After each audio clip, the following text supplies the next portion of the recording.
নমস্কার। গল্প চিরন্তনীতে সকল শ্রোতা বন্ধুকে স্বাগত জানাই। শুরু করছি আশাপূর্ণা দেবীর লেখা উপন্যাস দোলনা। আজ পড়ব উপন্যাসটির প্রথম পর্ব। কুমারী মেয়ের পক্ষে এহেন কাজ শুধু যে অস্বাভাবিকই তা নয়, রীতিমতো গর্হিত। অথচ সুমনা সেই গর্হিত আর অস্বাভাবিক কাজটাই করে বসেছে, আর তার জের চালিয়ে যাবার জন্যে মরণপণ করেছে। মাথায় হাত দিয়ে পড়েছে বাড়ির সবাই। ভেবে পাচ্ছে না কী উপায়ে ওকে এই বিপজ্জনক খেয়াল থেকে মুক্ত করা যাবে। শুধু খেয়াল বললেও বোধহয় ঠিক হয় না, এ তো একেবারে পাগলামি ছাড়া কিছুই নয়। আয়ুর্বেদ শাস্ত্রে নাকি আছে কথা, সাময়িকভাবে কখনো কখনো কাউকে উন্মাদ রোগ আশ্রয় করে, কিন্তু সুমনাদের সংসারে কখনো স্বপ্নেও ভাবেনি তাদের সবচেয়ে দামি মেয়েটাই তেমন একটা আশ্রয়স্থল হবে। সুমনার মা সুজাতা প্রথমটা তো সুমনার এই অসম সাহসিক কীর্তিতে হইচই রই করে উঠেছিল, আর সুমনার বাবা কান্তিকুমার ভ্রুকুটি করে বলেছিলেন, পাগল নাকি? কিন্তু অতঃপর যখন দেখা গেল পাগলের আচরণই করছে সুমনা, তখন কান্তিকুমার ধরলেন ধমক আর সুজাতা সদুপদেশ। প্রথমে রঙ্গমঞ্চে ছিল মাত্র ওই দুটি কুশীলব, কারণ এখানে সাঁওতাল পরগনার এই স্বাস্থ্যের জন্যে বিখ্যাত গ্রামটিতে মাত্র 3 জনই এসেছিলেন ওরা, মা, বাপ আর মেয়ে। কলকাতায় 51বর্তী বড় পরিবার, সেখানে বাকি ছেলে মেয়েদের রেখে আসতে অসুবিধে হয়নি। সুমনার জন্যে আসা। কিছুদিন যাবৎ লিভার দোষে ভুগছিল সুমনা, তাই বিয়ে পরীক্ষাটা শেষ হতেই মেয়ে নিয়ে স্বাস্থ্যোদ্ধারে এসেছিলেন কান্তিকুমার। কে জানত শারীরিক স্বাস্থ্য অর্জন করে ফেরার মুখে সে হঠাৎ এমন মানসিক ব্যাধিগ্রস্ত হয়ে পড়বে। ব্যাধিগ্রস্ত ছাড়া আর কি, হিতাহিত জ্ঞান হারানো মানেই ব্যাধি। সুজাতা বলে, সুমি, একবার খোলা বুদ্ধি আর ঠান্ডা মাথায় ভেবে দেখ তুই যা করতে চাইছিস সেটা সঙ্গত কিনা। আমি কিছু বলছি না, তুই নিজেই ভেবে দেখ। ওই জীবটার কথা সম্পূর্ণ ভুলে গিয়ে সেন্টিমেন্টকে সরিয়ে রেখে চিন্তা কর। কলকাতার বাড়িটা আর সেখানের সকলের মুখ মনে কর, তারপর ভাব তুই কি করতে চাইছিস। সুমনা নিচু করে রাখা মাথাটা উঁচু করে বলে, ভেবেছি, অনেক ভেবেছি। ভেবেছিস? ভেবে তুই এই সিদ্ধান্তে পৌঁছেছিস? সুজাতা ক্ষোভ আর হতাশা জড়িত কণ্ঠে বলে, তাহলে তোর বাপ যা বলছে তাই ঠিক, তুই পাগলই হয়ে গেছিস। সুমনা উত্তর দেয় না, জানলার পথে আকাশের দিকে তাকিয়ে থাকে। কান্তিকুমার গম্ভীর মুখে বলেন, তুমি কি চাও সমাজে আর আমাদের মুখ তুলে দাঁড়াবার উপায় না থাকে? সুমনার চোখটা ছলছল করে আসে। বাবার কাছে এমন বকুনি খাওয়াটা বোধহয় তার এই প্রথম। নিষ্ঠুর কঠিন বকুনি। বাবার কাছে বকুনি খাওয়ার বিষয়বস্তুটা প্রায়শই থাকে স্বাস্থ্যবিধি মেনে না চলা। সুমি, ওষুধ খাসনি? সুমি, এই ঝোলো হাওয়ায় ওই পাতলা জামা পরে বেড়াচ্ছিস? সুমি, তোমার মার কাছে শুনলাম তুমি নাকি ফলের রস খেতে চাও না। সাধারণত এই হচ্ছে বাবার বকুনির ভাষা, কিন্তু সুমনার এই দুঃসহ জেদের নির্লজ্জতায় কান্তিকুমারের সেই স্নেহপ্রবাহ শুকিয়ে গেছে। আজ তিনি মেয়ের মুখ শুকনোর কথা ভাবছেন না, সমাজে নিজের মুখ না থাকার কথা ভাবছেন। বাবার কথায় সুমনার চোখে জল এলেও কষ্টে সে জল চোখে আটকে রেখে বলে সুমনা, এতে আর তোমাদের দোষ কি? তোমাদের কেন? কান্তিকুমার ভুরু কুঁচকে বলেন, তুমি শিশু নও সুমনা, আমাদের কেন সেটুকু বোঝবার ক্ষমতা তোমার আছে। তোমার অসুস্থতা নিয়ে আমরা 2 মাসের জন্য চেঞ্জে এসেছি, এটাই সকলের জানা। হঠাৎ যদি এরকম একটা ব্যাপার নিয়ে ফেরা হয় তাহলে। চুপ করে যান কান্তিকুমার। আর বেশি বলা তার পক্ষে সম্ভব নয় বলেই চুপ করে যান। কিন্তু আর বেশি বলার কি দরকারই ছিল? যথেষ্ট কি বলা হয়নি? সুমনার গলা বুঝে আসে। যে তর্ক মায়ের সঙ্গে করেছে সে তর্ক বাবার সঙ্গে চালাতে পারে না। বাষ্প ভরা কণ্ঠে বলে, বেশ, আমার জন্যে যদি তোমাদের মুখ নিচু হয়, লোক সমাজে অপমানিত হতে হয়, আমাকে তোমরা ত্যাগ করো। কান্তিকুমার স্তব্ধ। কান্তিকুমার বিমূঢ়। অনেকক্ষণ পরে নিঃশ্বাস ফেলে বললেন, আমরা তোমায় ত্যাগ করব? তাছাড়া যখন উপায় নেই। সুমনা গলাটা পরিষ্কার করে নেয়। তাছাড়া আর উপায় নেই? চমৎকার। কান্তিকুমার ক্ষুব্ধ বেদনার্ত কণ্ঠে বলেন, এছাড়া সমাধানের আর কোনো পথ তোমার মাথায় এলো না, কেমন? আশ্চর্য। সুমনা কথা বলে না। সুমনা আকাশের দিকে তাকিয়ে থাকে। সুমনা কি ওই আকাশের কাছে আশ্রয় খোঁজে? সুমনা কি আকাশের কাছে শক্তি খোঁজে? কান্তিকুমার উত্তর সম্পর্কে একটু অপেক্ষা করে তারপর আবার বলেন, তোমার পক্ষে ওটাকে ত্যাগ করা সম্ভব নয় তাহলে? তার বদলে বরং আমাদেরও ত্যাগ করতে প্রস্তুত? সুমনা, আমি কি তাহলে সত্যি বিশ্বাস করব তুমি পাগল হয়ে গেছো? সুমনা মাথা নিচু করে বলে, বাবা, বুঝতে পারছি তোমাদের খুব একটা বিপদে আমি ফেলছি, তাই ও কথা বলতে পেরেছি। কিন্তু সত্যি এও ভাবছি, এটা মেনে নেওয়া কি এতই অসম্ভব তোমাদের পক্ষে? ইচ্ছে করলে কি? হয় না সুমি, হয় না। কান্তিকুমার আবেগ ভরে বলেন, তা যদি সম্ভব হতো তোমাকে এত করে বলতে হতো না। তোমার বোধশক্তি একেবারে নষ্ট হয়ে গেছে বলেই বুঝতে পারছো না এটা কতখানি অসম্ভব। কিন্তু বাবা, বলতে গিয়ে থেমে যায় সুমনা। যা বলতে যায় পারে না। কান্তিকুমার মেয়ের ওই রুদ্ধ অভিমানে ভরা যন্ত্রণাকাতর মুখের দিকে তাকিয়ে দেখেন, মনটা পীড়িত হয়, বিগলিত হয় না। না, কেউ যদি আপন দুর্মতিতে কষ্ট পায়, সে যতই স্নেহভাজন হোক, তার জন্যে মন গলে না। তাই স্থির স্বরে বলেন, বলো, কি বলতে চাও? থামবার দরকার নেই। বাবা। জলভরা দু চোখ বাবার মুখের দিকে তুলে সুমনাও স্থির স্বরে বলে, আমায় তোমরা ক্ষমা করো। আমাকে নিজের ব্যবস্থা নিজে করে নিতে দাও। মাঝে মাঝে তোমাদের আদর করে উপহার দেওয়ার টাকা তো অনেকগুলো জমেছে আমার, আর কতগুলো গয়নাও রয়েছে। ধৈর্যের বাঁধ আর থাকে না। কান্তিকুমার সংযত, সভ্য, মার্জিত। কান্তিকুমার পরিজনের কাউকে কখনো উঁচু কথাটি বলেন না। তবু কান্তিকুমার রক্ত মাংসের মানুষ, তাই মেয়েকে কথা শেষ করতে দেন না। প্রচণ্ড একটা ধমকে থামিয়ে দেন তাকে। সেই ধমকের চেহারাটা এই, সুমনা, ধৃষ্টতারও একটা সীমা থাকে। আমি তোমার এই বিদঘুটে খেয়ালকে কিছুতেই প্রশ্রয় দেব না। ভেবেছিলাম বুঝিয়ে সুঝিয়ে তোমার স্বাভাবিক বুদ্ধি ফিরিয়ে আনতে পারবো, দেখছি তা হচ্ছে না। ঠিক আছে, জোরই খাটাতে হবে। কালই তুমি যাবে আমাদের সঙ্গে, আর একলাই যাবে। সুমনা বোধ করি ধমক খেয়েই কঠিন হয়ে যায়। সেই জলভরা চোখ শুকিয়ে ওঠে মুহূর্তে। বলে, আর ওর যা উপযুক্ত ব্যবস্থা আমি যে করে পারি করব। সুমনা বাপকে আঘাত করবে বলেই কি আঘাত করে? না, এ তার অসতর্কতা। কিন্তু চোখের কোণে তার আগুন ঝলসে ওঠে। ওর পক্ষে যা সবচেয়ে উপযুক্ত সেটাই তো সবচেয়ে সোজা বাবা।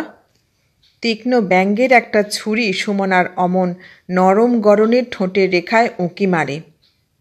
সেটাই বোধ করি ভেবে ঠিক করে রেখেছ? কান্তিকুমার স্তব্ধ হয়ে যান। ওই আগুন ছিটকানো চোখ আর ওই ব্যঙ্গের ছুরি উঁচোনো ঠোঁট, এ কি বুদ্ধিভ্রংশের? সুমনা পাগল হয়ে গেছে এই ভেবে মনকে সান্ত্বনা দেবার পথ আছে? না, মনকে সান্ত্বনা দেবার নেই। তাই মনকে স্থির করে ফেলেন কান্তিকুমার। স্তব্ধতা ভঙ্গ করে বলেন, ঠিক আছে, এ কথা যখন বলতে পারলে তখন তোমার স্বেচ্ছাচারিতায় আর বাধা দেব না। যা কিছু ঘটতে থাকবে অবশ্যম্ভাবী বলেই মেনে নেবার জন্যে মনকে প্রস্তুত করে নেব। একটু আগে পর্যন্ত মনে হচ্ছিল তুমি আমাদের সম্পত্তি, তুমি আমাদের সেই ছোট্ট সুমনা। বুঝতে না পেরে একটা ভুল করতে চাইছো, তাই চেষ্টা করছিলাম বোঝাতে। নিজেই বুঝতে পারছিলাম না তুমি আস্ত একটা মানুষ। বুঝতে পেরেছি, আর ভুল হবে না। স্ত্রীর কাছে এসে বলেন, ও যা করতে চাইছে করতে দাও, তারপর দেখা যাবে ভাগ্য কি বলে। ও যা করতে চাচ্ছে তাই করতে দেব? সুজাতা ঝঙ্কার দিয়ে ওঠে। জীবনভর মেয়ের যথেচ্ছাচার আর যাবতীয় আদরকে প্রশ্রয় দিয়ে এইটি করে তুলেছ? আরও 3টে ছেলে মেয়ে আছে তোমার, কই তাদের তো এত আদর দাও না? কান্তিকুমার এত দুঃখেও একটু হাসেন, বলেন, ঠিক এই কথাটা আমিও তোমাকে বলতে পারতাম, কিন্তু বলবো না। পুরুষজাতটা যতই অত্যাচারী হোক, নিষ্ঠুর নয়। সুমনা আমাদের প্রথম সন্তান, আর অনেক দিন পর্যন্ত একটিমাত্রই সন্তান ছিল। সেই থাকার সুযোগ ও শুধু আমার কাছ থেকেই নয়, বাড়ি শুদ্ধ সকলের কাছ থেকেই পেয়েছে। সেই অতিরিক্ত পাওয়াটা যদি ওকে বিকৃত করে থাকে, জেদি করে তুলে থাকে, সকলকেই তার ফল ভোগ করতে হবে। কাল যাবার ব্যবস্থা করো। ওই আস্তাকুরটাকে নিয়েই? হ্যাঁ। কান্তিকুমারের ফেরবার কথা ছিল আরও কিছুদিন পরে, কিন্তু পরিস্থিতিটা এমন অদ্ভুত ঘোরালো হয়ে উঠেছে যে আর এক মুহূর্তও এখানে থাকতে ইচ্ছে করছে না। কিন্তু যা ভাবছিলেন তা হলো না। ভেবেছিলেন এখান থেকে পালাতে পারলেই সুমনার মনকে ঠিক করে ফেলতে পারবেন। সহসা যাতে বিভ্রান্তি এসেছে সুমনার, সেটা থেকে সরে গেলেই সব ঠিক হয়ে যাবে। কিন্তু সুমনার সব ভেস্তে দিচ্ছে। অতএব কান্তিকুমার বলেন, আমার এই 50 বছরের জীবনের চলার পথে কোনো দিন তো ঠেক খাইনি। সুমসৃণ বাঁধা রাস্তায় জীবনের রথ চালিয়ে নিয়ে চলেছি। কোনো দিন পথ আড়াল করে দাঁড়ায়নি ভাগ্যের প্রতিকূলতা, দুঃখ, দুশ্চিন্তার ঝড়। এখন যদি আসেই সেসব সইতে হবে। রাগ করলে চলবে কেন? অসহিষ্ণু হলে চলবে কেন? জীবনের প্রাপ্য পাওনা বলে মেনে নিতে হবে। অতএব চলুক সুমনার সঙ্গে তার সাধের শৃঙ্খল। অতএব কলকাতায় ছোট ভাইকে টেলিগ্রাম করে দিলেন কান্তিকুমার, আমাদের মেয়াদের আগেই ফিরে যাচ্ছি, হয়তো একরকম বাধ্য হয়েই। আমাদের সঙ্গে একটি প্রাণী যাচ্ছে, তার জন্যে হয়তো সংসারে কিছু সংঘর্ষ উঠবে, কিন্তু উপায় নেই। সুজাতা তবু হাল ছাড়ে না, আবার আসে মেয়ের কাছে। তার দুর্বলতার জায়গাটা নাড়া দেয়, বলে, তুই যে MA পড়বার জন্যে এত উৎসাহ করছিলি, জলাঞ্জলি দিবি তাতে? সুমনা ফিকে হাসি হেসে বলে, বিয়ের রেজাল্টই বেরোক আগে। এটা অবশ্য উত্তর নয়, উত্তর এড়ানো। সুজাতা বলেন, রেজাল্ট বেরোবেই না, না পাশ করবি না, কোনটা ভাবছিস? কোনো কিছুই এখন ভাবছি না মা, আমি ভাবতে পারছি না। তা পারবি কি করে? সুজাতা তীব্র স্বরে বলে, ভূতে আশ্রয় করলে কি আর চিন্তা শক্তি থাকে? ভূত যে সেইখানেই আশ্রয় করে। কিন্তু সুমি, আমি তোর মা, আমার কথা শোনা উচিত, এই ভেবেই শোন। বুদ্ধি একটু ঠিক করে, দৃষ্টিশক্তি একটু পরিষ্কার করে ভেবে দেখ। মেয়ে মানুষ তুই, অকারণ যেচে একটা নিন্দে কলঙ্ক মাথায় তুলে নিবি কেন? সুমনা মায়ের মুখের দিকে তাকায়, মার প্রত্যাশাপূর্ণ কাতর মুখের দিকে। দেখে মায়াও হয়, বুঝতে পারে তার অল্প বুদ্ধি ভালো মানুষ মা মনে করছে এই অস্ত্রে মেয়েকে কাবু করে ফেলতে পেরেছে, তাই মুখে ওই প্রত্যাশার ছাপ। কিন্তু সে প্রত্যাশা পূরণের উপায় সুমনার হাতে নেই। তাই সুমনা মার দিকে পূর্ণ দৃষ্টিতে তাকিয়ে বলে, কিন্তু আমি শুধু মেয়ে মানুষই নই মা, মানুষও। মানুষের ধর্মে, মানুষের নীতিতে যদি মেয়ে মানুষের নীতি ধর্মের সংঘর্ষ হয়, মানুষের নীতিটাই গ্রহণ করতে হবে। সুজাতা স্বামীর মতো মেয়ের মতো অত ভালো ভালো কথা বলতে জানে না। সোজা কথাই সতেজে বলে, তা রাজ্যে শুদ্ধ মানুষ তোর মতো করছে? সকলের জীবনে একই সমস্যা এসে পড়ে না মা। সুজাতা এইবার নিজের চিন্তার কথাই খোলাখুলি বলে। সংসারটি তো শুধু আমার নয় সুমি, যে সেখানে মানুষের ধর্ম, দয়া ধর্ম সব কিছু চালাতে বসবো। 5 জনে যখন 5 কথা বলবে। কথা তো একটা অদৃশ্য পদার্থ মা। সুমনা হেসে ওঠে। ওকে বস্তু মনে করে কষ্ট না পেলেই হলো, বলুক না 5 জনে 500 কথা। সুজাতা তীব্র স্বরে বলে, বাতাসও একটা অদৃশ্য পদার্থ সুমি, কিন্তু সেই অদৃশ্যটা যখন প্রবল হয়ে ওঠে তখন সেটা ঝড়। তাকে আর অদৃশ্য বলে অগ্রাহ্য করা যায় না, বুঝলি? সুমনা 1 মিনিট চুপ করে থেকে বলে, আমি তো বাবাকে বলছি মা, আমায় তোমরা ত্যাগ করো। সুজাতা স্তম্ভিত হয়ে বলে, এই কথা বলেছিস তুই ওকে? তার যখন পথ দেখছি না, সংসারের 5 জনের কাছে মুখ থাকাটাই যখন তোমাদের কাছে প্রধান প্রশ্ন, তখন বুঝেছি, তাই মানুষটা অমন কাঠ হয়ে গেছে। দয়া ধর্মের কথা বলছিস সুমি? ওর মুখের উপর ওই কথাটা বলতে তোর দয়া ধর্মে বাঁধল না? সুমনা চুপ করে থাকে। সুজাতা গম্ভীরভাবে বলে, এত বড় কথাটাই যখন বলতে পেরেছিস সুমি, তখন আমিও বলি, ত্যাগ করলে তোর ওটাকে নিয়ে এত আদর আদিক্ষেতা চলবে কিসের উপর? ভাবছি ভাগ্যটাকে একবার দেখি না। ও, তা সেটা দেখবি একটা পথে পড়ে থাকা হতভাগার সঙ্গে ভাগ্যকে জুড়ে? ভালো মানুষ হলেও, সরল হলেও মরিয়া বলে একটা কথা আছে। সুজাতা মরিয়া হয়ে উঠেছে বলেই ওর মুখে তীব্র ব্যঙ্গের ভাষা ফোটে। তার ভাগ্য তো চোখের উপরই দেখলে, সেই অবস্থাটা নিজেরও চাও? তোমার মতন বয়সের একটা মেয়ে ওই রকম একটা বোঝা কাঁধে নিয়ে ঘর বাড়ি মা বাপের আশ্রয় ত্যাগ করলে তার বিএ MA পাস খুব বেশি কাজে লাগে না সুমি। পথ থেকে রসাতলের পথে যেতে হয়। তা বুঝবো, সেটাও ভাগ্য। তবু নিজের গো ছাড়বি না? লক্ষ্মী ছাড়া মুখ মেয়ে। গালাগাল দিচ্ছ? সুমনা হেসে ওঠে। তা দাও, মস্ত একটা লাভও আমার হচ্ছে মা। অনেক অভিজ্ঞতা সঞ্চয়। ধরতে পারছি স্নেহ কি, ভালোবাসা কি, কোথায় তার শিকড়, কি তার মূল্য। অদ্ভুত কঠিন দেখায় সুমনার ওই হাসি মাখা মুখটা। সুজাতা মেয়ের ওই পরিচিত কঠিন মুখটার দিকে কিছুক্ষণ নিষ্পলকে তাকিয়ে থেকে আস্তে আস্তে উঠে যায়। মা চলে যেতে সুমনাও আস্তে আস্তে ঘরের কোণের দিকে সরে আসে। দেখে যে প্রাণীটাকে নিয়ে এত সমস্যা, এত সংঘর্ষ, এত হৃদয়দ্বন্দ্ব, সে ঘুমিয়ে আছে অঘরে। পৃথিবীর সমস্ত ধূলি মালিন্যের অতীত দেবতার মতো মুখখানি নিয়ে। আশ্চর্য, মানুষ কি ছোট!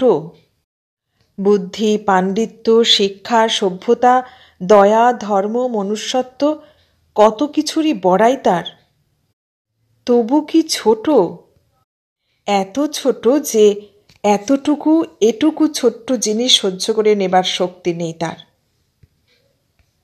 সুজাতা এই 1.5 মাসের পাতানো সংসারটাকে গুটিয়ে তুলতে তুলতে চোখের জলে ভাসছিল। কি কুক্ষণেই এসেছিল সেই শিমুলতলিতে মেয়ের শরীর সারাতে। বলতে গেলে একরকম জোর করেই এসেছিল। ছোট মেয়ে অঞ্জনার স্কুল পরীক্ষা সামনে। অভিক, অজিন, 2 দুরন্ত ছেলে, তাদের দায়িত্ব যা শাশুড়ির ওপর চাপিয়ে চলে আসতে চাওয়ায় খুব একটা প্রসন্নও ছিল না কেউ। কান্তিকুমারও বলেছিলেন, ওদের রেখে যাওয়া, তার চাইতে সুমিকে নিয়ে আমি বরং একা কোথাও। সুজাতা ঝংকার দিয়ে বলেছিল, তুমি একা কোথায় নিয়ে যাবে শুনি? যেখানেই যাও উঠবে তো সেই হোটেলে। সেখানে রান্না ওর সহ্য হবে? রোগ ধরার মূল কারণটি তো ওই, ভুলে যাচ্ছ বুঝি? ভুলেই গিয়েছিলেন।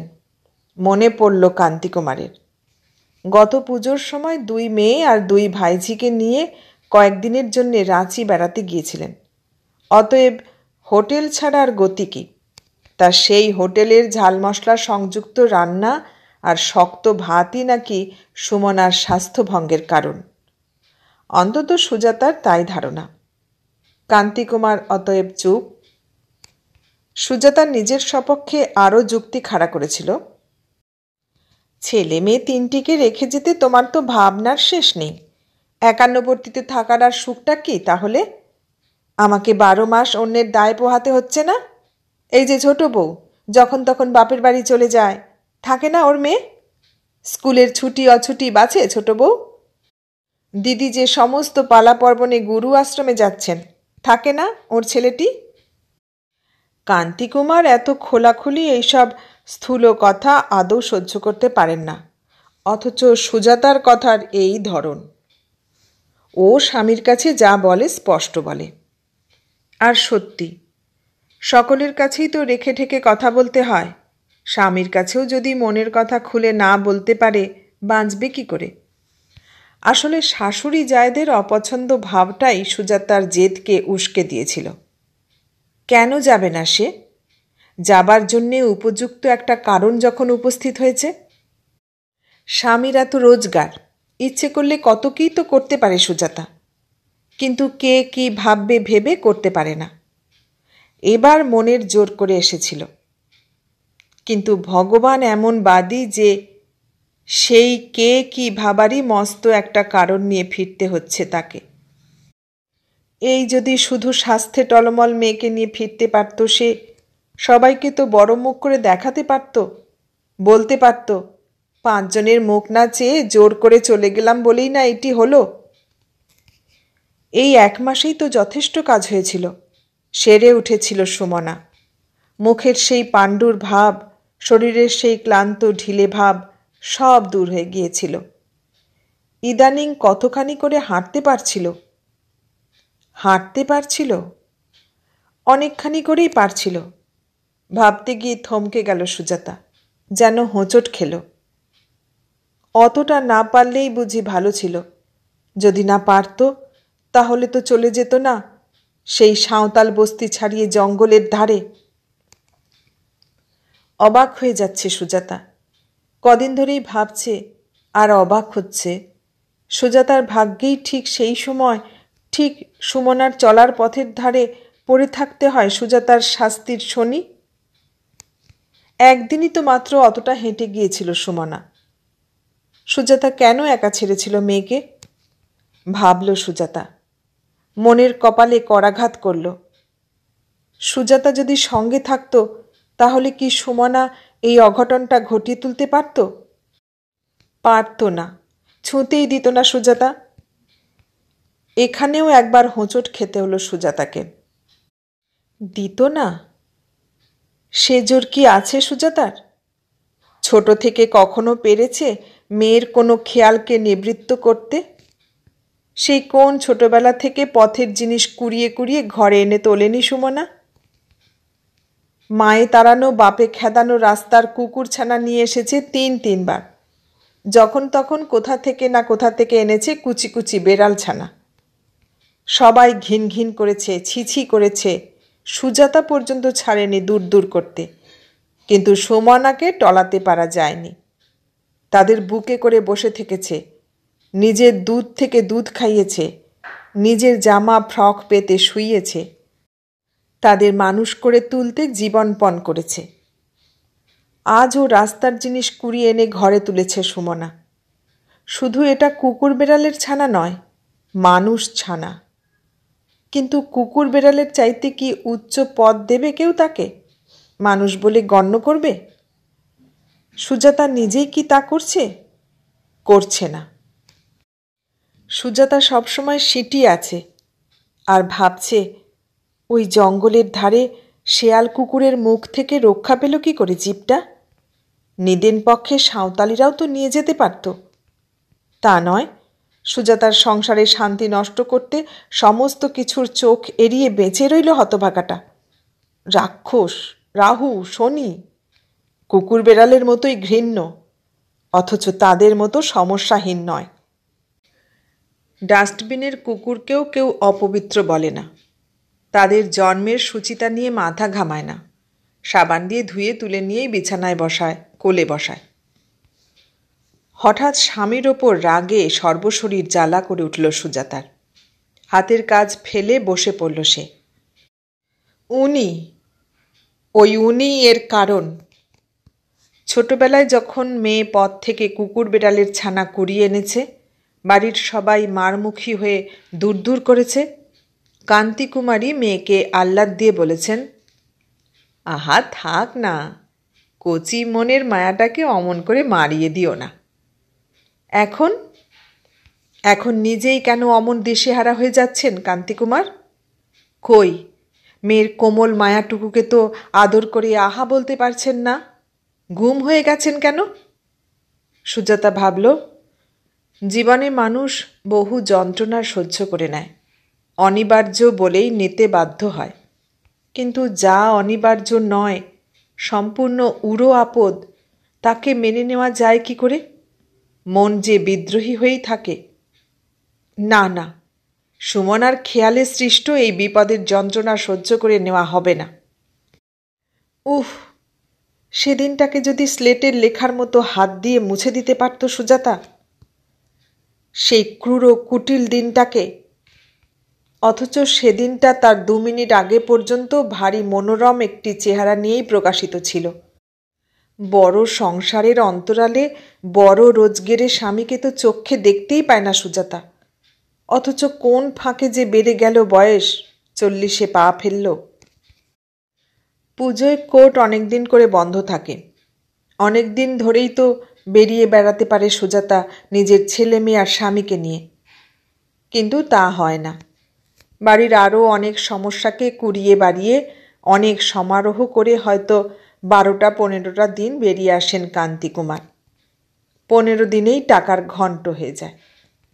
হয়তো বা এমনও হয় সুজাতাই সে যাত্রায় নেই। সংসারে অসুবিধে, মায়ের শরীর খারাপ, ছোট বউ বাপের বাড়ি, এসব নানা প্রতিবন্ধকে বড়রা থেকে গেল, কান্তিকুমার ছেলে মেয়ে, ভাইপো ভাইজি, ভাগ্নে ভাগ্নির একটি শোভাযাত্রা করে বেড়াতে গেলেন। বাড়িতে মেয়েদের মধ্যে সুমনাই বড়, আর সুমনাই ভরসা। সুমনার ভরসাতেই ওই সব কুচো কাঁচাও যাত্রার পারমিট পায়। আর এ যাবৎ সুমনার ভিতরকার ওই মাতৃস্নেহটুকু সুমনার সদ্গুণ বলেই কীর্তিত হয়েছে। কিন্তু সবেরই তো একটা সীমা আছে। সেদিন তাই স্তম্ভিত হয়ে কিছুক্ষণ নিঃশব্দে তাকিয়ে দাঁড়িয়েছিল সুজাতা, সুমনার সীমাহীন সাহসিকতায়। যখন সুমনা বুকের কাছে ওটাকে জাপটে ধরে সামনে এসে দাঁড়ালো, সুজাতা তখন নিজে হাতে রাত্রে রান্না করছিল। মেয়ে যেটি ভালোবাসে, স্বামী যেটি ভালোবাসে, মনটা খুশিতে ভরা। এতদিনে মেয়ের খিদে হয়েছে, রুচি হয়েছে। সুজাতা যেদিন যেটি রাঁধছে মহোৎসাহে খাচ্ছে। এমনকি চির উদাসীন স্বামী পর্যন্ত মাঝে মাঝে বলে ফেলেন, তাই সব ভালো ভালো রান্নাগুলো কলকাতার বাড়ির ঠাকুরকে শিখিয়ে দিতে পারো না? এত সব জানো?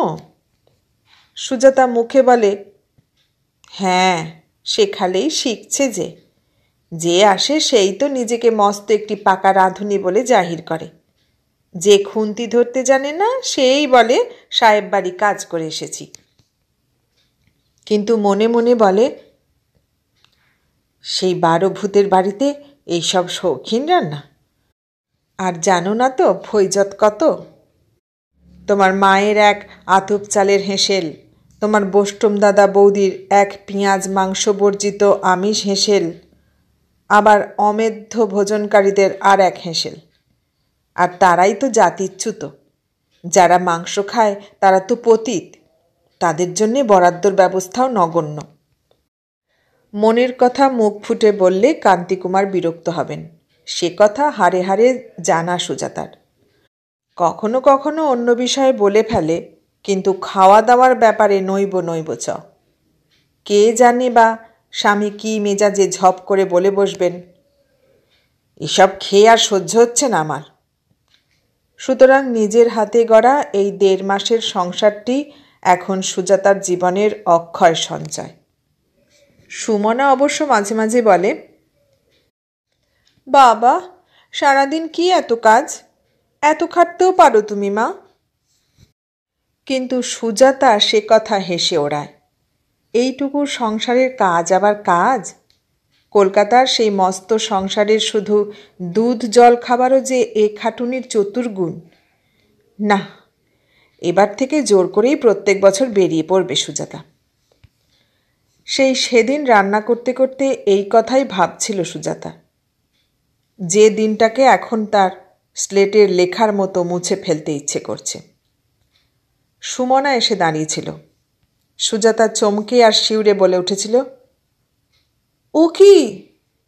সুমনা দ্রুত ব্যস্ততায় বলে উঠেছিল, একটা বাচ্চা রাস্তায় পড়েছিল, শিগগির একটু গরম দুধ আর অনেকটা ছেঁড়া ন্যাকড়া আনো মা, দেরি করলে নিশ্চয় মরে যাবে। সুজাতা কিন্তু নির্দেশ পালনের লক্ষণ দেখায়নি। স্থির হয়ে দাঁড়িয়ে কটু কণ্ঠে বলেছিল, মানুষের বাচ্চা না কুকুর বেড়ালের? বলেছিল অবশ্য সত্য নির্ণয়ের জন্যে নয়, বাচ্চাটা যে মানুষের তা তার দেখা হয়ে গিয়েছিল। এটা নিতান্তই মেয়ের নির্বোধ দুঃসাহসকে ধিক্কার। সুমনা আরও দ্রুততায় বলেছিল, কি আশ্চর্য, দেখতে পাচ্ছ না? দোহাই তোমার মা, রাগটা পরে দেখিও, আগে একটা ছেঁড়া শাড়ি কি চাদর দাও, এর গায়ে জড়ানো ন্যাকড়াগুলো বড় বড় কাঠপিঁপড়ে ভর্তি। সুজাতা তবু কঠিন মুখে বলেছিল, ছেলেকে যারা কাঠপিঁপড়ের জঙ্গলে ফেলে দিয়ে চলে যায় তারা কি, তা অবশ্য বোঝবার বয়স হয়েছে তোমার, সেইটা তুমি নিজে হাতে কুড়িয়ে আনলে। বাহ, নিজের হাত ছাড়া পরের হাত তখন পাচ্ছি কোথাও? বেড়াতে বেড়াতে সেই কোথায় চলে গিয়েছিলাম জানো? যাকে তুমি আগে দুধ আর ন্যাকড়া দাও বাবা, মৃত্যুর হাত থেকে রক্ষা পাক এটা, তারপর যত পারো বকো, জলদি জলদি মা। বাধ্য হয়েই সুজাতাকে তখন মেয়ের আদেশ পালন করতে হয়েছিল। যেরকম করছিল সুমনা, ভয় হচ্ছিল সত্যি না ওর বুকের মধ্যেই মরে টরে যায় বাচ্চাটা। ফর্সা 2খানা শাড়ি আর একটু গরম দুধ এনেছিল সুজাতা। কিন্তু সুমনা যখন বাচ্চাটার গায়ে কাপড় চোপড়গুলো ফেলে দিয়ে পিঁপড়ে ঝেড়ে মায়ের সেই পুরনো শাড়ি 2খানা দিয়ে জড়িয়ে বাগিয়ে ধরে মার দিকে এগিয়ে দিয়ে বলল, দুধটা তো বাপু তোমাকেই খাইয়ে দিতে হবে, আমার সাহস হচ্ছে না। তখন আর মেজাজ ঠিক রাখতে পারল না সুজাতা, তীব্র স্বরে বলে উঠল, আমি খাইয়ে দেব? এই সন্ধেবেলা রাঁধতে রাঁধতে ছোবো ওকে? ছোবে না? ছোবো বললি কি বলে? বাহ, এখানে তো আর ঠাকুমা জেঠিমা নেই। ঠিক এই কথাটাই সুজাতা কেবলই বলেছে মেয়েকে। এখানে আর মুরগির ডিম সেদ্ধ করে দেব না কেন? এখানে তো আর তোর ঠাকুমা জেঠিমা নেই। কিন্তু এখন সেই সুযোগের উল্লেখে জ্বলে উঠে বলে, তা না হয় নেই, কিন্তু তাই বলে আমি কি একেবারে হারিডোম? একে তো ওটি কি নিধি তার ঠিক নেই, তাছাড়া আঁতুড়ে ছেলে তো বটে। থাক তবে থাক, সুমনা বিরক্ত কণ্ঠে বলেছিল। সব সমান, একটা প্রাণী মরছে সে কথা চুলোয় গেল, ছোঁয়া নাওয়া এইটাই বড় হলো। বেশ ঠিক আছে, আমি যা পারি করছি। দুধটা দেবে তো, নাকি ও কি নিধি তার বিচার করতে বসবে? হ্যাঁ, সেদিন এই রকম ঝংকারি দিয়েছিল সুমনা, যা তার চিরকালের স্বভাব। বাড়িশুদ্ধ সকলের আদরের মেয়ে, কথাবার্তা একটু বেপরোয়া বরাবরই। এখন সে সুমনা বদলে গেছে, কিন্তু তখনও বদলায়নি। তাই মাকে বেশ 2 কথা শুনিয়ে দিয়ে রাগ করে দুধটা আর পোলতেটা নিয়ে সরে গিয়েছিল সে। যা পারে মায়ের আড়ালেই করবে। সুজাতা মিনিট গুনছিল কখন কান্তিকুমার আসেন। কিন্তু কান্তিকুমার এসেই বা কী করতে পারলেন? বলতে পারলেন কি, দূর করে ফেলে দে ওটাকে। তখনই যদি বলতেন হয়তো কাজ হতো। এখন ওর মায়া পড়ে গেছে, এখন শেকড় বসে গেছে। এখন সুমনা বলছে, তোমরা বরং আমাকে ত্যাগ করো, আমি ওকে ফেলতে পারবো না। হ্যাঁ, সেদিন কান্তিকুমার ছিলেন না। কান্তিকুমার ফিরে এসে শুনেই স্তম্ভিত হয়ে গিয়েছিলেন। তারপর বলেছিলেন, কাজটা ভালো করনি সুমনা। বলেছিলেন, তবু কি সেই অখাদ্যটার জন্যে ডাক্তার বাড়ি যেতে কসুর করেছিলেন? কসুর করেননি। হয়তো হঠাৎ বাড়িতে একটা জীব হত্যে ঘটে গেলে বিপদ আসবে বলেই হয়তো বা সুমনার নির্বেদে। কান্তিকুমারের দিক থেকে ভাবতে গেলে প্রথমটাই। মেয়ের কীর্তিতে বিচলিত কান্তিকুমার ভেবেছিলেন ডাক্তারের কাছে যাওয়াই ভালো, এই বেলা সবিশেষ বলে লোকটাকে সাক্ষী রাখতে। বাচ্চাটা মরে গেলে, মানে মরে তো যাবেই, তখন অনেক ফ্যাসাদে পড়তে হবে। গিয়েছিলেন পরিচিত ডাক্তার। এখানে এসেই তো সর্বপ্রথম কাজ হয়েছিল ডাক্তারের সঙ্গে যোগাযোগ করা। ডাক্তার শুনে বললেন, বলেন কি, কোথায়? জানি না, কোন দিকে বেড়াতে গিয়েছিল, ভালো করে জিজ্ঞাসা করা হয়নি। বলল তো জঙ্গলের ধারে। একা বেড়াতে গিয়েছিল নাকি? ওষুধপত্র গোছাতে গোছাতে ডাক্তার বলেন, আপনারা সঙ্গে যাননি? না, আমি একটু স্টেশনের দিকে গিয়েছিলাম। ও বলল ডাক্তারবাবু আমায় হাঁটতে বলেছেন। ডাক্তার একটু হাসেন। হ্যাঁ, তা বলেছিলাম বটে। নিন, এখন কি মুশকিল বাঁধল দেখি। অনেক দিন আগে আর একবার এ ধরনের একটা কেস হয়েছিল এখানে। নইলে এই ঘুমন্ত গ্রামে চাঞ্চল্যকর কিছু তো কখনো ঘটে না মশাই। বড়জোর একটা নেকড়ে বেরোলো তো ঢের। ছুটি ছাটায় চেঞ্জাররা আসে, স্থায়ী কোনো রোগী থাকলে বাড়ি ভাড়া করে থাকে কেউ কেউ। এখানকার সস্তা হাঁস মুরগি কিছু ধ্বংস করে চলে যায়। ঘুমন্ত দেশ আবার ঘুমোয়। পথে চলতে চলতে কান্তিকুমার বলেন, সেই যে এরকম একটা কেসের কথা বলছিলেন, কি হলো তার? ডাক্তার বলেন, হলো আর কি, একটা কেলেঙ্কারিই হলো। সে এমনই এক চেঞ্জার ভদ্রলোক, বললেন তার বোন একটা বাচ্চা কুড়িয়ে পেয়েছেন। এখন কি হয়, কেষ্টর জীব। আমরা আর কি করব মশাই, বললাম দেওঘরে একটা অনাথ আশ্রম আছে, দিয়ে দেবার চেষ্টা করুন। ভদ্রলোক হাত পা ছেড়ে দিয়ে বললেন, খোঁজ করেছিলাম, তারা বলেছে অত ছোট্ট বাচ্চা নেয় না। তারপর মশাই বোনের নির্বুদ্ধিতার কথা বলে অনেক হাত পা ছুঁড়লেন, অনেক গালিগালাজ করলেন। বললেন, রাস্তা থেকে ছেলে কুড়িয়ে আনলো কি বলে? একেই বলে স্ত্রী বুদ্ধি প্রলয়ঙ্করী। শেষে মশাই লজ্জার কথা কি বলবো, প্রকাশ হয়ে গেল বোনের ব্যাপার, বিধবা বোন। চলতে চলতে থেমে পড়লেন কান্তিকুমার। তীক্ষ্ণ কণ্ঠে বললেন, এ কাহিনীটা আমাকে শোনানোর আপনার কোনো উদ্দেশ্য আছে ডাক্তারবাবু? ডাক্তার থতমত খেলেন। বললেন, না না, সে কি কথা, কি আশ্চর্য, আপনি তো মশাই সাংঘাতিক লোক। এ তো দেখছি রীতিমতো হেলদি চাইল্ড। ডাক্তার মন্তব্য করেন, কে বললে মশাই এক্ষুনি মারা যাবে? মারা যাবার কোনো লক্ষণই দেখছি না। হাসলেন ডাক্তার। বুঝতেই পারছেন, ঝড় খেয়ে বেঁচে ওঠা চারা, সতেজ বেশি। পৃথিবীর আলো দেখবার আগে থেকেই ওকে পৃথিবী থেকে সরাবার কি ষড়যন্ত্রণা চলেছিল, শেষ অবধি ফেলিওর হয়েই সমাজের অধঃপতন সম্পর্কে বেশ খানিকটা বক্তৃতা দিয়ে ফেললেন ডাক্তারবাবু। বাচ্চাটার সম্পর্কে নির্দেশ দিলেন, কিছু কিছু ওষুধ দিলেন এবং জানিয়ে গেলেন অনাথ আশ্রমে দিতে গেলে অনেক ঝামেলা, পুলিশ পর্যন্ত গড়ায়। তার থেকে সবচেয়ে ভালো যদি স্বেচ্ছায় কেউ পালন করতে চায়। বললেন, সাঁওতাল মাগি ফাগিগুলো কেউ কেউ আছে, ছেলে ক্যাংলা, সন্ধানে থাকব, নিতেও পারে। সেই ভদ্রলোকের বোনেরটিকে তো ওই একটা সাঁওতাল নিয়ে সেই মহৎসাহে তুলে নিয়ে গেল।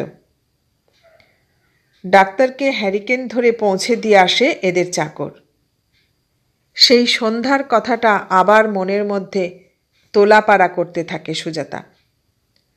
মুখ ফুটে কাউকে বলতে পারেনি, কিন্তু নিজে সে লক্ষ্য করেছিল ডাক্তার বারবার কেমন কেমন করে যেন তাকাচ্ছিল সুমনার দিকে, কেমন একটা গূঢ় মর্মভেদী লক্ষ্যে। অথচ ওই ডাক্তারই দেখেছে এতদিন সুমনাকে। তবু মানুষের স্বধর্ম, সন্দেহ বস্তুটাই তার মজ্জাগত। ডাক্তারের সেই দৃষ্টি দেখতে পাচ্ছে সুজাতা তার জায়েদের চোখে, দেওর ভাসুরের চোখে, শাশুড়ি ননদের চোখে, নিজের ভাই ভাজ বোন ভগ্নিপতির চোখে, আত্মীয় অনাত্মীয়, পাড়া প্রতিবেশী ঘর পর সকলের চোখে। গূঢ় মর্মভেদী তীক্ষ্ণ দৃষ্টি। সেই দৃষ্টির সরসজ্জার মধ্যে গিয়ে পড়তে হবে তাকে। আর অকারণ শখের খেয়ালে মায়ের জন্যে এই সরসজ্জা পাততে চাইছে সুমনা। চাইছে কেন? পাতলই তো। সুজাতার চালে ভুল ছিল। সুজাতা যদি ওই অসহায় জীবটাকে কেবলমাত্র বিপদ বলে গণ্য না করত, যদি ওটাকে বিদেয় করে দিয়ে বিপদমুক্ত হবার জন্যে অত হৈ হৈ না করত, যদি কেষ্টর জীব বলে একটু করুণা করত, তাহলে হয়তো সুমনা বাঘিনীর শাবক আগলাবার মতো অমন করে আগলাতো না সেটাকে, আর হয়তো বা অত মায়াও পড়ত না ওর। অপটু হাতে দুধ খাইয়ে অসাব্যস্ত হাতে নাইয়ে পটু আর সাব্যস্ত হয়ে উঠল সুমনা। বুকে তার সত্যকার সুধাধারা সঞ্চিত হয়ে না উঠুক, স্নেহের সুধা জমে উঠল বুক ভরে। আর সকলের উপর আরও একটা জিনিস তীব্র হয়ে উঠল, সেটা হচ্ছে জেদ। জেদ আর মমতা, কঠিন আর কোমল। এই দুটো হৃদয়বৃত্তি সুমনাকে অন্ধ করে রেখেছে। কাজেই কান্তিকুমার যা ভাবছিলেন হয়তো শেষ পর্যন্ত একটা কিছু পরিবর্তন হবে, তার হয় না। যথা নিয়মে বাক্স বিছানা গোছানো হয়, এখানকার লেনদেন চোকানো হয়, ট্রেনের টিকিট কাটা হয়। হয় না শুধু একটা কাজ, সুজাতার বাজার করা হয় না।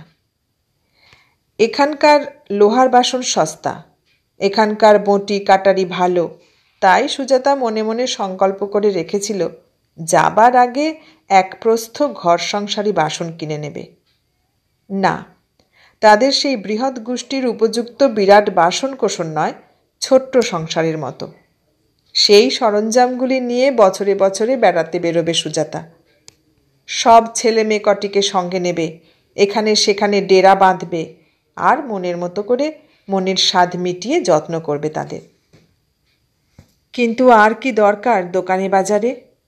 ভবিষ্যতের সেই উজ্জ্বল ছবি তো কালি ধেবড়ে যাচ্ছে তাই হয়ে গেছে। তবু কান্তিকুমার একবার বললেন, তুমি যে সেই একদিন কী সব কিনবে টিনবে বলেছিলে? সুজাতা রুদ্ধ কণ্ঠ আর ক্রুদ্ধ দৃষ্টি নিয়ে বলেছিল, ঠাট্টা করছো? ঠাট্টা? তাছাড়া আর কি? ভেবেছিলাম আবার যদি কখনো, তার আমি কখনো কোথাও বেরোবো। আহা, তা একেবারে অত হতাশা সবার কি আছে? সংসারে কত ভাঙাগড়া হয়, কত বদল হয়। এরপর যা বদল হবে দুঃখের দিকে, যন্ত্রণার দিকে, বেশ বুঝতে পারছি। অতটা ভবিষ্যৎবাণী ঠিক নয়। যাবে তো চলো। না, আমার আর মন নেই। সুমির দুর্মতি আমার মন ভেঙে দিয়েছে। তবে থাক, কি করছে সে? কি আবার? সেই কুরনো মানিক বুকে করে বসে আছে। আশ্চর্যই আমার কপাল, জগতে এত মেয়ে আছে, কারো জীবনে কোনো সমস্যা নেই। কান্তিকুমার তর্ক করলেন না, বললেন না, এ তোমার ভুল ধারণা সুজাতা। সমস্যা অনন্ত, সবাই এর ভাগ্যেই কিছু না কিছু এসে জোটে। বললেন না, কারণ তার নিজের মনও ক্ষুব্ধ হয়ে উঠেছিল। তিনিও এই বিদঘুটে সমস্যাটাকে ঠিক মেনে নিতে পারছিলেন না। লোকনিন্দের ভয় নয়, সে ভয়কে কান্তিকুমার মনের জোর দিয়ে কাটিয়ে উঠছিলেন। কিন্তু সুমনা যে বদলে গেল, সুমনা যে হারিয়ে গেল। কান্তিকুমারের একান্ত আদরের একান্ত আশার সুমনার মৃত্যু ঘটেছে। সেই শোক স্তব্ধ করে দিয়েছে কান্তিকুমারকে। আর কি কোনোদিন বেঁচে উঠবে সুমনা? আগেকার সেই হাসিতে উজ্জ্বল, খুশিতে উচ্ছল মুখর মূর্তি নিয়ে? শোকাচ্ছন্ন তিনটি মূর্তি নিঃশব্দে তাদের এই কয়েক সপ্তাহের বাসস্থান ছেড়ে ট্রেনে গিয়ে ওঠে। কান্তিকুমার শুধু বলেন, মেঘ করেছে, বৃষ্টি আসতে পারে, আর কিছু না। যেন এই খবরটা খুব জরুরি। সুজাতা বলে, স্টেশনে বাড়ি থেকে গাড়ি আসবে কি না কে জানে? জানে নিশ্চিত আসবে, তবু বলে। সুমনা কিছু বলে না। ট্রেন চলতে থাকে। সুজাতা জানলায় মুখ রেখে বসে থাকে নির্বাক। কান্তিকুমার একখানা বইয়ের মধ্যে ডুবে গেছেন ট্রেন চলার সঙ্গে সঙ্গে। সুমনা বসে আছে নিষ্পলক নেত্রে চেয়ে। অনেক দুঃখ, অনেক দুশ্চিন্তার মধ্যেও একটা প্রসন্ন কৌতূহলের দীপ্তি মুখে মুখে। জানলা দিয়ে এসে পড়া আলোর দিকে নীল কাঁচের মতো চোখ দুটিতে কি অপার বিস্ময় নিয়ে তাকিয়ে আছে ছেলেটা। অন্য আর সব শিশুর মতোই তো ওরও সমস্ত চেতনায় আলোর পিপাসা। দু হাতের মুঠি পাকিয়ে অত লড়ালড়ি বা কেন ওর? যতক্ষণ জেগে আছে ততক্ষণ আর ওই লড়াইয়ের আস্ফালনের শেষ নেই। মনে মনে হাসে সুমনা। ভাবে, এটা কি শিশুমাত্রেরই স্বভাব? পৃথিবীতে এসে যে সব কিছুর জন্যে লড়ালড়ি করতে হবে তা শিখে এসেছে বলেই তার মহলা দিচ্ছে? নাকি শুধু এই ছেলেটাই? ও বুঝে ফেলেছে ওকে লড়াইয়ের জোরে জায়গা করে নিতে হবে। এর আগে কি সুমনা এত ছোট শিশু দেখেনি আর কোথাও? তাই জানে না তারা কোন বয়সে কি করে। কোন বয়স? কি জানি এর কত বয়স? ডাক্তার পরে বোধ করি সন্দেহটা ঝেড়ে ফেলেছিল। হয়তো ভেবেছিল সন্দেহটা পোষণ করতে হলে তো তার নিজের বিদ্যাটাই মিথ্যে হয়ে দাঁড়ায়। এতদিন ধরে দেখছে সুমনাকে, তাই আবার স্বেচ্ছা এসেছিল। বলেছিল সদ্যজাত নয়, কয়েকদিনের। সেই কয়েকদিনটা কদিন? এই কুসুম সুকুমার অসহায় শিশুটার ওপর মায়া পড়বার উপযুক্ত সময় নয় সেটা। সুমনা কদিন দেখছে? মাত্র 9 দিন। এই 9 দিনেই তো সে ভাবতে পারছে না এটাকে অনিশ্চিত অন্ধকারে ফেলে দেওয়া যায়। কি পেলব কোমল মুঠি দুটি, কি অদ্ভুত রকমের নরম ভঙ্গিমাময় ঠোঁট, কি উজ্জ্বল নীল চোখ। ওই চোখ দিয়ে ও হয়তো সুমনার দিকে তাকিয়ে দেখছে সেখানে আশ্রয় আছে না স্বার্থপরতা আছে। লোকে বলে শিশু নাকি অন্তর্যামী। এতক্ষণ শুনলেন আশাপূর্ণা দেবীর লেখা উপন্যাস দোলনার প্রথম পর্ব। কেমন লাগলো? ভালো লাগলে লাইক, কমেন্ট, শেয়ার করবেন। আর নতুন বন্ধু হলে সাবস্ক্রাইব করার অনুরোধ রইল। সবাইকে অনেক ধন্যবাদ জানিয়ে আজকে এখানেই শেষ করলাম।